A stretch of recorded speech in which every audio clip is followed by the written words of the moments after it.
Welcome to Paranormal Yacker. You are invited to join me, your host, Stan Mallow, each week when I interview a different guest of note in their respective field.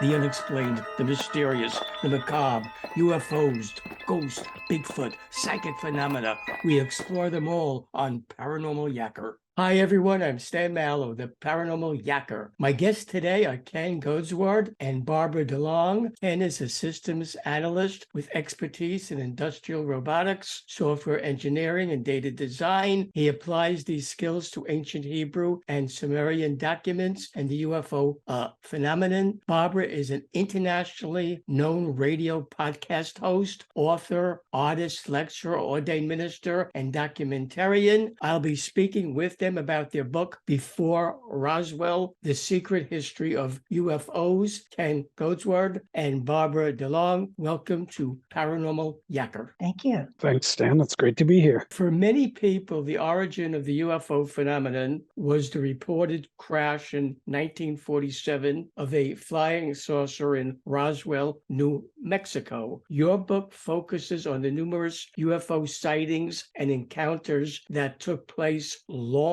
before Roswell. What inspired or motivated you to take that path in the writing of your book? Like you said, many people see Roswell as the starting point of the phenomenon.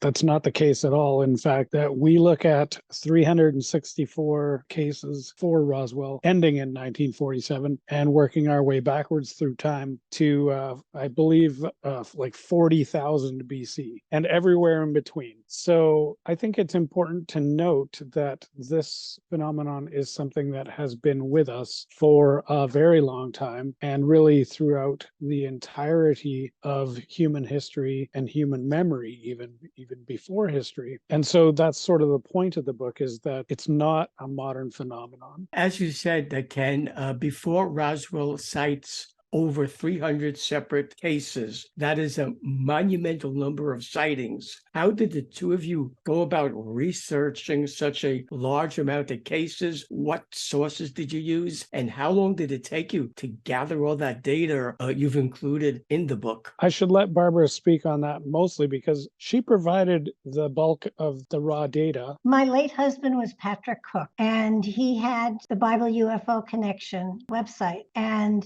he was a biblical theologian, and he had gathered a lot of this material over time, and it had been on his website. When he passed away, I made sure that all of the information from his website were either in his books or to my website, and the UFO material was material I was fascinated with. I did add to it slightly, but it's been on my website for the last 12 years.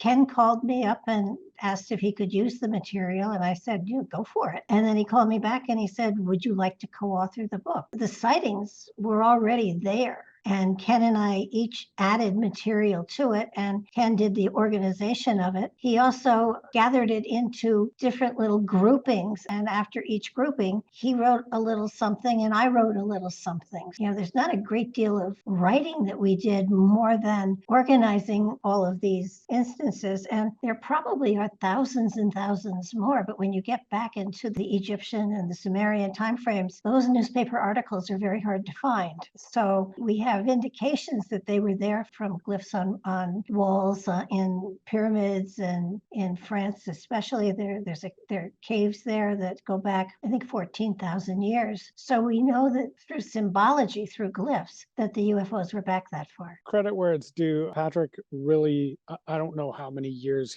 he spent on collecting this data, but it was a real, we were very fortunate to have this treasure trove to draw from. And we did a little bit of light editing, but really the bulk of the work is really Patrick's words. Well, and they were news articles too. So there's really not a lot of Patrick in there. There's just the articles, and it was amazing. I put it on my website. I didn't really do a lot with it, except every now and then when something seemed really interesting, I would add it. But that was more current stuff that was added. The old stuff had been sitting there just waiting for you. Yeah, actually, that's right. Your website has a lot of the more modern accounts as well. well. It doesn't stop at Roswell. It's sort of my idea to put that filter on. I think it was a great one. Well, and I should mention too that one of the reasons that it makes sense to me to stop at Roswell is that after Roswell, we see a real sea change in the environment in terms of what kind of information became available and became suppressed. So when it comes to ufology, there's a lot of times you have to take things with a grain of salt or perhaps with a pound of salt, because the day after Roswell really was when the Army and the US government really began stepping in a very active fashion to manipulate the information that was being revealed or released. And so in modern times, it's really hard to know what to believe in terms of UFO reports. It seems that there was a lot less of that suppressionary and misinformation type of activity going on. Obviously, time does not allow for me to ask you about the sightings and encounters you write about. That being the case, I'll be focusing on just a few of them. To begin with,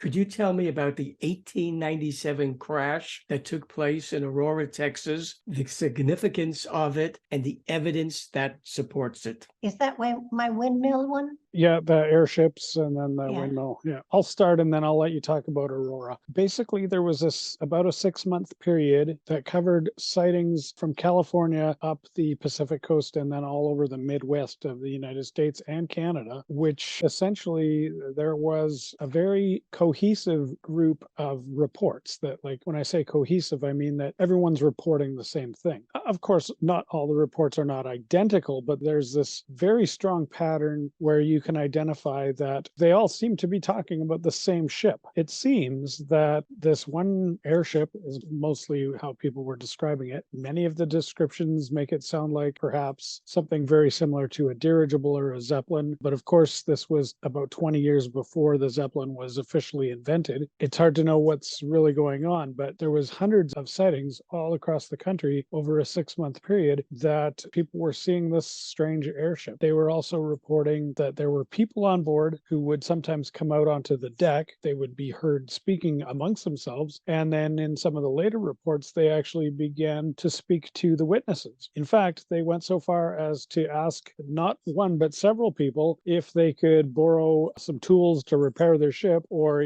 stop for a drink of water out of their well. So it's like this really weird, quite unique in the history that that there was this level of interaction, but also that there was such a long period over which it seems the same object was spotted. And so I call it the second longest UFO experience. And I'll just put that as a pin for later on. You can ask me what the first longest one is. Essentially, this thing traveled all over the States. And to our knowledge, nobody had really kind of tracked the reports. There was a bunch of them just kind of jammed into a folder, as it were, but they weren't sorted. Many of the reports were dated and like from newspaper headlines, but most didn't have dates on them or have been lost or we're not sure the exact original sources. We managed to put the reports together into sort of a rough chronology that traces their path across the country. And we actually have a map in the book that shows you the general path that the ship apparently took.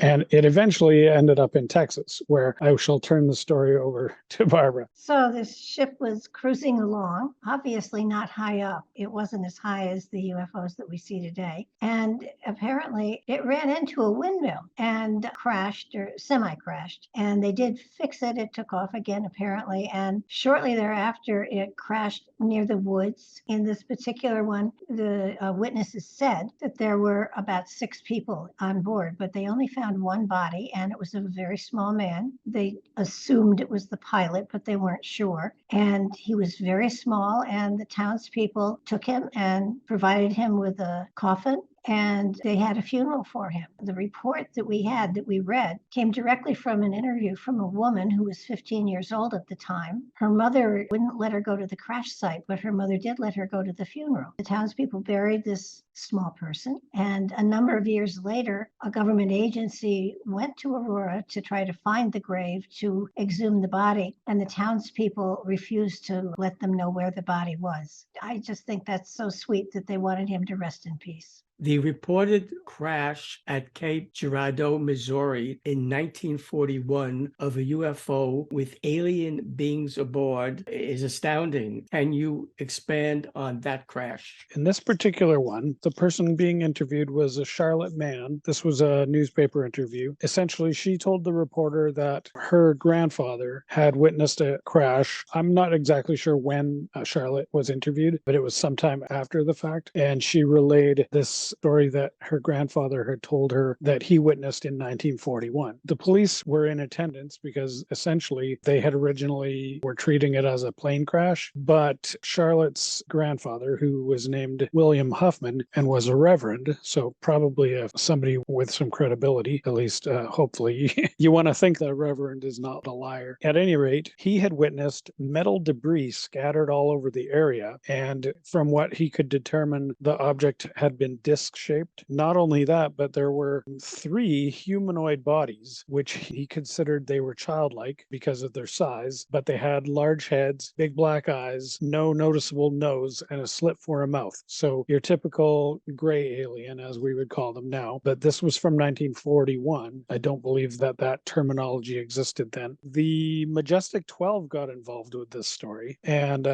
exactly how is not clear to me, but they essentially, at some point, the Majestic 12 put out some kind of a memo that had stated both this crash from 1941 as well as the Roswell crash were in fact extraterrestrial objects and extraterrestrial creatures piloting them. I mean, that gets you into the whole Majestic 12 thing, which is a fascinating realm unto itself, but a little bit outside the scope of probably of our expertise here. Fighter pilot Manfred von Richthofen, more commonly known as the Red Baron, not only shot down 80 enemy planes for the Germans during World War I, he was also the first human in history to gun down an alien spaceship. What details are known about that event? Well, that's my favorite piece of trivia in the whole book. Someday we'll be on a TV show, a quiz show or something, I'm sure. Who is the Red Baron, Alex? Or who was the first human to shoot down a UFO. I do believe that the information that we have was a direct quote of someone who worked for the Red Baron. I can't remember what his position was. Yeah, I believe it was like a sergeant or somebody who was in his battalion. Apparently he wasn't too impressed with it all. What I find fascinating is you hear all of these explosions and these crashes and everything, and this particular one crashed beside a wood, and the pilot got out and ran into the woods and was never heard from again. Apparently the crash wasn't a nuclear explosion or anything like that. He ran out of gas and he ran. What were some of the earliest sightings of unidentified flying objects and encounters with alien beings that you came across? Well, there have been tons of them with UFO sighting. I think that's the one thing that everybody has to remember. A UFO in the sky just means it's unidentified. It doesn't necessarily mean that there are grays or reptilians at the wheel, so to speak. I don't know, Ken, what was... In ancient times, there are a lot of recorded stories that typically we have sort of lost the idea that they are actually UFO stories. And we have interpreted them in mythological or in religious frameworks, which frankly is probably not necessarily accurate or really a great way to think about them. Let's go back to the Mahabharata, which is one of the ancient Sanskrit texts. We in the West will think of anything to do with India, we'll put a Hinduistic framework on it, which sort of makes sense, but also sort of doesn't, because really what these stories were not about gods, although in Hinduism they have morphed into the idea of being gods. But originally, when you read the stories, they are very much people, although not human. They are people who have human-like characteristics, such as agendas and strengths and weaknesses, disagreements. In the case of the Mahabharata, they're describing a war, maybe a civil war, it depends. We don't really know the extenuating circumstances about the politics that envelop both parties, but essentially there was some aerial battles, and they describe having weapons that sound remarkably like, in many cases, there are torpedoes or whatever you would call airplane shoots missiles, I guess, right? In a couple of the instances, there was actually actually the weapon itself and the aftermath and the effects of the destruction sound a lot like a nuclear explosion. And this was all happening around 5,000 years ago. So it's really not clear what is happening. But I think that many people have now kind of put it out there that it should be or could be interpreted with a technological framework rather than one of deities and divine retribution. And I think that there's a good basis for that. Not necessarily that we can say either way, but what's easier to believe? Advanced technologies in the distant past, or the fact that there was some God? Like, what is a God anyways? Like, well, there's this whole framework around that we don't understand. We can't even begin to comprehend. So I think that the technology bias is maybe more accurate or more believable in some way. Before the Roswell incident, how did the media cover reports of people who claimed to have seen UFOs? They tended to be very matter of fact. In fact, when you read the articles, and we do have access to a great deal of newspaper articles, especially in the American Midwest around those early periods, pretty much they were almost glib in terms of just saying, so-and-so at this time saw this. The reporters don't seem to have asked any questions whatsoever. It was whatever attributes came to mind to the witness, and okay, they just wrote it down and published it. It's kind of strange, really, when if there's something weird going on, why weren't they following up? A lot of times the witness would say, I saw a bright object come from the west. Okay, immediately you would have questions like, well, which direction did it go to? How long did it take to get there? How big was it? But they never asked these basic questions. A lot of the encounters that we detail, even though we are telling as much detail as we can, they seem really sketchy because just frankly, that's the level of journalism that was happening at the time. Well, I think also it was after Roswell that the element of fear started to be connected to them. And, prior to that, they were just little men. They weren't aliens. They were little people. After Roswell and right after Roswell, actually, or right before Roswell, we had the Project High Jump with Admiral Byrd going to the South Pole to try to find the aliens that theoretically were there. From Roswell on, there seems to get more fear connected to the experiences of aliens or alien peoples. And even you look at the science fiction that started to be published after that, they're scary, they're aliens, they're something that want to take over the earth. You have that wonderful Orson Welles radio show that helped to generate a lot of fear towards aliens coming to earth and taking over everybody. So I like the ones prior to Roswell because they're sweet. They're homey. You feel like nothing to be afraid of. It's just it's kind of like it's just another religion, or it's just another race, or it's just another people. It's interesting too, because you mentioned that they were just little people, and that brings to mind other phenomenon that we may not link to UFOs, but perhaps they are related, such as the little people that appear in the mythologies of many of the First Nations groups in North America, as well as European folktales with the Fae and these other types of hominins that were apparently around and should be respected, many times kind of not exactly feared, but in general there was like sort of a healthy respect for leave them alone and they won't hurt you, but if you mess with them that might not be a good idea. But yeah, there's all these other types of phenomenon that I think it's not clear to me whether those are, well, I shouldn't say whether they're related, but I guess how strongly we should think of them as being related. Fear sells. So the newspapers are going to obviously put something out there that is sensational to sell their newspapers, as opposed to just reporting the facts. The development of advanced aircraft during World War II had an impact of UFO sightings reported at the time. How so? I would say that there's a number of factors involved in that. And for one thing, during World War II, the Germans particularly were making great advancements in the fields of rocketry. And at the helm of that development was a fellow by the name of Wernher von Braun. After the war, the Allies decided that while in general we wanted to punish the higher ups in the Nazi organization, in many cases where it was deemed advantageous, rather than throwing some of these guys in jail, we're just going to recruit them and come make them work for us. And von Braun was one of the prime people involved in that initiative, where he was essentially given, I guess you would would call it, I can't remember the words for it, but basically they were like, hey, you know what? We could or probably should try you for war crimes, but instead just come work for us and we'll give you a division and we'll give you a lab and a team of scientists and all this stuff. And so that's what happened. And von Braun essentially developed the entire rocket program, which at the time didn't have a name, but after a few years, a name was formed for it, and that became NASA, the National Aerospace Association, which of course is the whole moon program. And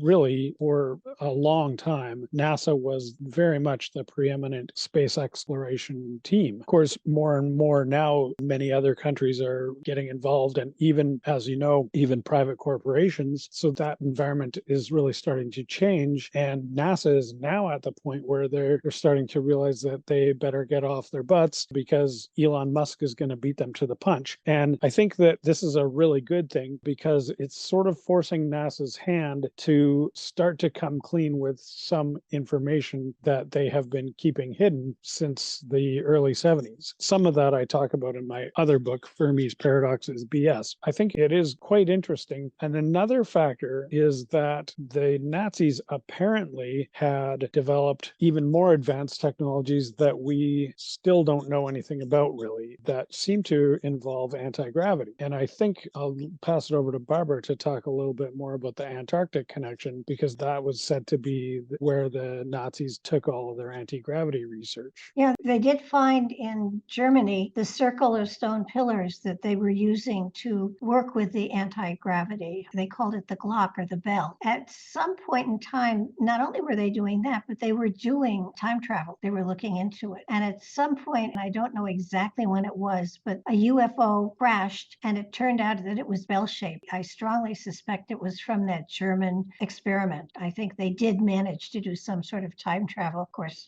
after the fact, you don't know. But yes, at some point they did have they had a camp, I guess you would call it, in the Arctic, that it was under the ice. And they took a great deal of the treasures that they had looted, a great deal of gold, and there were a lot of scientists that were taken under the ice. They were very open about it. And so that's what Admiral Byrd was going to try to discover. It didn't work, that they were attacked by saucer shapes that had swastikas on them, and they devastated the ships that Admiral Byrd had, and they limped back, and nothing was ever sent back there again. And I believe to this day that camp is there. And I do believe that there are probably scientists under the ice that this many years, a generation or two, has probably worked down there. I know they have done research that says that Hitler made it along the rat line to Argentina with a lot of his money and things like that. But under the ice in the Arctic, there still probably is that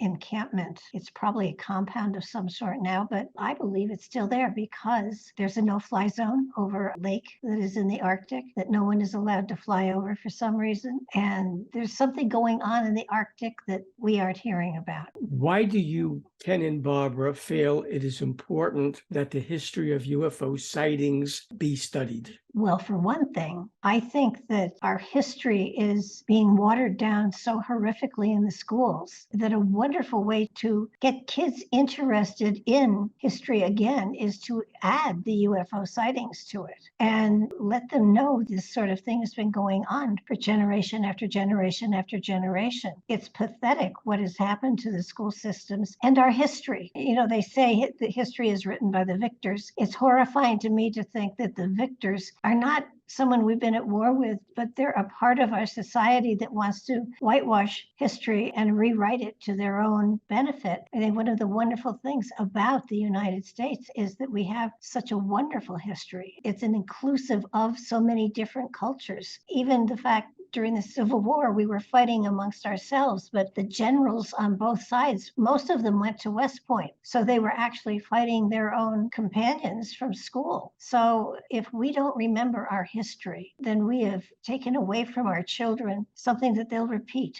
And I've said a number of times, I think this book should be reading for ninth graders so that they can see World War II. We had the Battle of Los Angeles. They thought that we were being attacked by the Russians, and it turned out it was a UFO. We shot missiles at it. They exploded before they hit the ship. There was collateral damage, but it was because our shrapnel hit people on the ground and killed them. Patrick and I had a man on the show that was a boy during the time, and he talked about watching it from his bedroom window and then the next day going to the beach and collecting the shrapnel, and the Army was paying the kids for whatever they brought. It's sort of like the government has started to hide all this from us. It makes history fascinating when you get into these things, and history's not doing anything about it. They don't teach about Nikola Tesla. They don't teach about the copper mines in North America that have been mined for 9,000 years. We have a phenomenal history here that is not being taught, and what is being taught mostly is not true. Should viewers of Paranormal Yacker want to buy Before Roswell, The Secret History of UFOs, and also learn about the other books each of you have written, how can they do that? My stuff is at dimensionfold.com. I have